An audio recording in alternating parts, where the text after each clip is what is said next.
Franck pour Radioactivité, nous sommes du côté de Impulsion 54. Au sein d'Impulsion 54, il y a 3 médiatrices. Il y a Isabelle, Emeline et Gwenaëlle. Et on a le plaisir d'être au téléphone avec Gwenaëlle et Emeline. Bonjour à toutes les deux.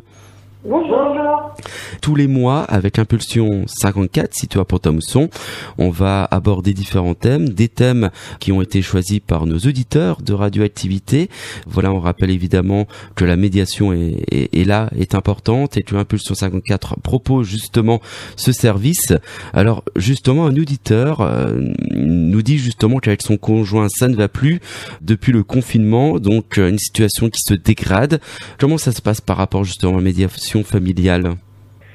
Si pour cet auditeur, la situation se dégrade pour lui, on peut imaginer que au niveau de la relation dans le couple et de la communication dans le couple, et c'est peut-être mise à mal depuis cette période de confinement qui a été difficile pour tout le monde. Et la médiation familiale, elle va pouvoir permettre à cette personne et à ce couple de venir discuter ensemble, de prendre le temps, donc dans un espace de médiation, en présence du médiateur, qui lui va être là pour faciliter la communication. C'est-à-dire que si aujourd'hui ça devient difficile, voire impossible de communiquer, on connaît des situations où la communication est quasiment totalement rompue dans le couple. On pourrait presque parler de cohabitation. Et finalement, le fait de venir en médiation familiale, ça va leur permettre aussi de se retrouver ensemble, sans présence d'enfants, ce qui est important, et de pouvoir poser des mots sur ce qu'ils vivent aujourd'hui, sur ce qu'ils traversent, et puis réfléchir aussi à l'après.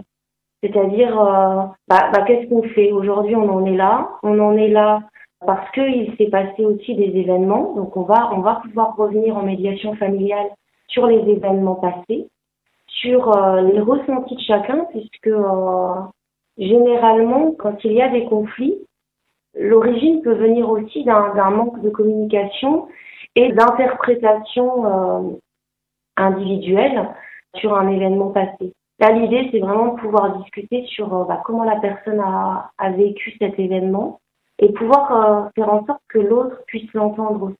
Et en fonction de ces événements, ça explique aussi pourquoi peut-être qu'aujourd'hui, ils en sont là. Et ils vont pouvoir réfléchir dans l'espace de médiation familiale à ce qu'ils vont faire après. C'est-à-dire, est-ce qu'on décide de rester ensemble ? Et si on décide de rester ensemble, qu'est-ce qu'on va mettre en place pour que ça fonctionne différemment ? Donc, au niveau de la communication, au niveau de la relation de couple, de la relation au sein de la famille aussi. Donc, qu'est-ce qu'on va mettre en place ? Comment on va s'organiser ?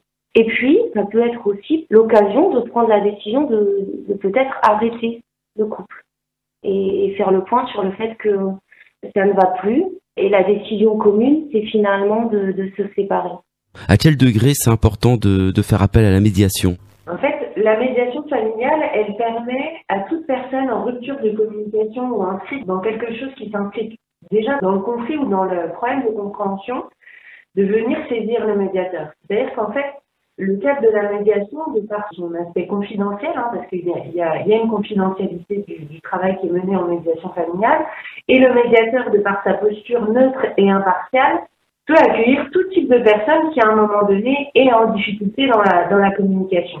Alors, on est souvent saisi par les gens qui sont déjà séparés et qui sont déjà en conflit, mais on peut aussi intervenir pour des personnes qui sont en questionnement sur leur couple, où l'un serait peut-être déjà engagé dans une sorte de travail de deuil de la relation et l'autre pas encore, ou alors carrément quand les gens sont en questionnement pour le coup, mais en impossibilité de communiquer du fait d'un manque de compréhension réciproque pour le coup. Là, c'est vraiment le rôle du médiateur de pouvoir épauler et accompagner les personnes dans ces difficultés-là. Suite à la médiation, effectivement, soit le couple va malheureusement se séparer, soit ils vont évidemment rester soudés puis essayer évidemment de continuer de vivre ensemble. Alors comment ça se passe si le couple décide de se séparer ? Si le couple décide de se séparer, effectivement la médiation familiale, elle va leur permettre de réfléchir à comment est-ce qu'ils vont s'organiser pour la suite.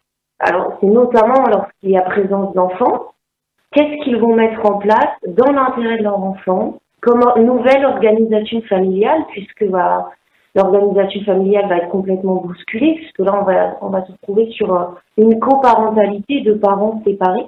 Donc, l'idée de la médiation familiale, c'est aussi de permettre aux parents de réfléchir à la résidence de l'enfant, à la durée que les enfants vont passer chez l'un ou chez l'autre, à la contribution alimentaire, à l'école qu'on va choisir pour nos enfants, aux médecins traitants. Enfin, en fait, on peut être vraiment sur tous les aspects de la vie quotidienne qui vont être potentiellement bousculés suite à cette séparation.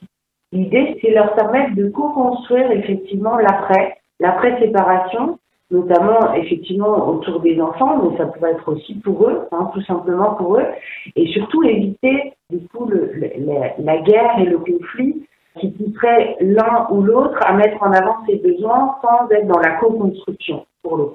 Voilà pour l'ensemble de ces sujets aujourd'hui, effectivement. Donc on rappelle évidemment que tous les mois avec Radioactivité en collaboration avec Impulsion 54, des rubriques en fonction de vous, amis auditeurs, concernant la médiation en lien avec la famille, bien évidemment.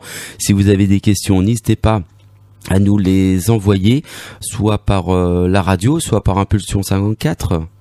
Oui, c'est tout à fait possible. On peut nous les envoyer directement par mail. Ou sur le site internet, puisqu'on a une rubrique contact sur notre site internet. Nos auditeurs qui souhaiteraient avoir plus de renseignements évidemment sur notamment ces liens familiales évidemment concernant de médiation, on peut vous contacter, c'est gratuit, comment ça se passe? Alors effectivement, on peut nous contacter par téléphone, donc au 03 83 81 13 30. On peut venir nous rencontrer aussi directement pour demander un rendez-vous. Donc nous sommes au 53 chemin des 19 Arches à Pont-à-Mousson. Et le premier rendez-vous est toujours gratuit. Alors de la même façon, lors du premier entretien d'information, les gens ne sont pas reçus directement tous les deux. C'est-à-dire que chacun va bénéficier individuellement d'un rendez-vous d'information à la médiation. Et la médiation ne pourra se mettre en place que si l'un comme l'autre est prêt à rentrer dans l'espace de médiation. Voilà. Il y a vraiment une bienveillance, un respect de l'état des personnes et de là où ils en sont. Et ça, c'est important à savoir. Merci beaucoup, Emeline. Merci beaucoup, Gwennaline. Et on pense très fort évidemment à Isabelle qui n'a pas pu être là.